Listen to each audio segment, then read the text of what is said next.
السلام عليكم. وعليكم السلام. څنګه تاسو په نړۍ کې د راتلن حضرت خالق مدرسې او باغې کې د پولیس باندې نظام لګېدلی دی.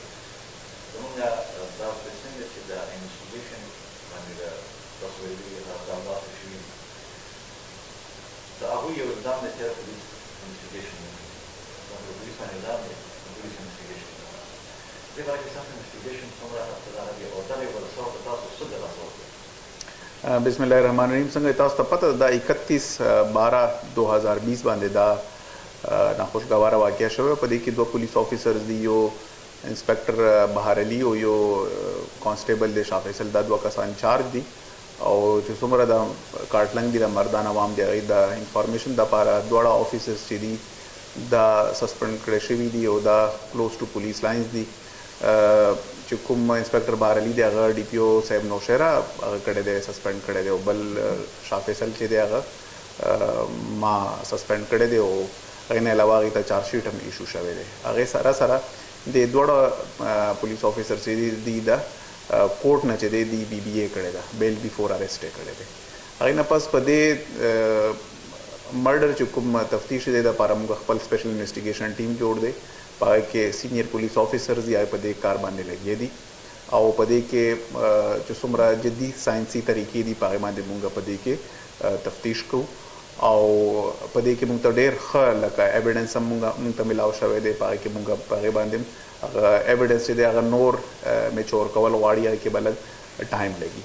څو پورې چې د دې لاوحقین خبره ده، په دې کې ځنه کسان ما سره ملاو شوي دي، هغې ته موږ تسلي ورکړې ده.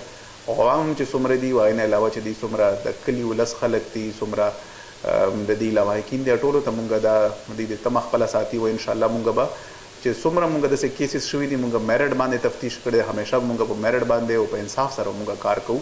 موږ دپاره که هغه پولیس افیسر دی که پولیس افیسر نه دی، دس از ا مرډر کیس.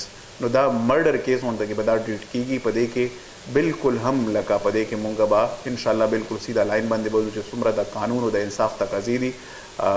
موږ خپل عوام ته هم جواب دیو، کورټس هم جواب دیو، سینیر افیسرز هم جواب دیو او هغې نه علاوه موږ خدای ته هم جواب دیو.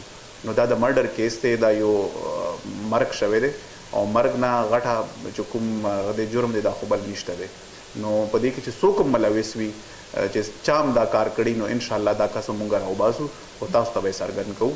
په دې کې تاسو بالکل تمه ساتئ چې انشاءالله په دې کې بالکل میرټ باندې سټرکټلی او په قانون مطابق به انشاءالله دا کار کیږي.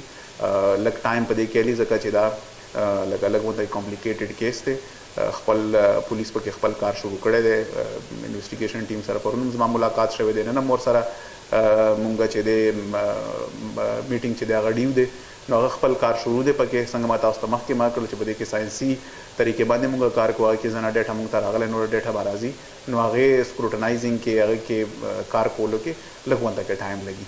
نو انشاءالله دا ټایم راشي. هغې سره سره بیا مونږ هیومن انټیلیجنس هم دی په علاقې کې، مونږ کوم خلک دي داسې ښه خلک دي پولیس سره هغه انفارمیشن شیر کوي. نو ټول څیزونه چې مونږ شیر کړو نو هغې نه پس به مونږ انشاءالله یو نتیجې ته رسو او انشاءالله دغه مرډر چې دی دا مونږ ټریس کوو، مونږ بالکل هغه کس راوباسو چې دا کار چا کړی. هغه کې که پولیس افسران ملوث وي نو هغې خلاف به وي، که څوک وي چې چا هم وي ډایرکټلی دی انډایرکټلی دی په خپله یې کړی دی په بل چا یې کړی دی بل څه داسې څه خبره ده، نو دا هغه دی. نو دا ټول څیزونه به مونږ انشاءالله تاسو سره تاسو مخې ته ږدو او دا کار به انشاءالله کېږي او په نږدو ورځو کې به انشاءالله کېږي. ډېره مهرباني.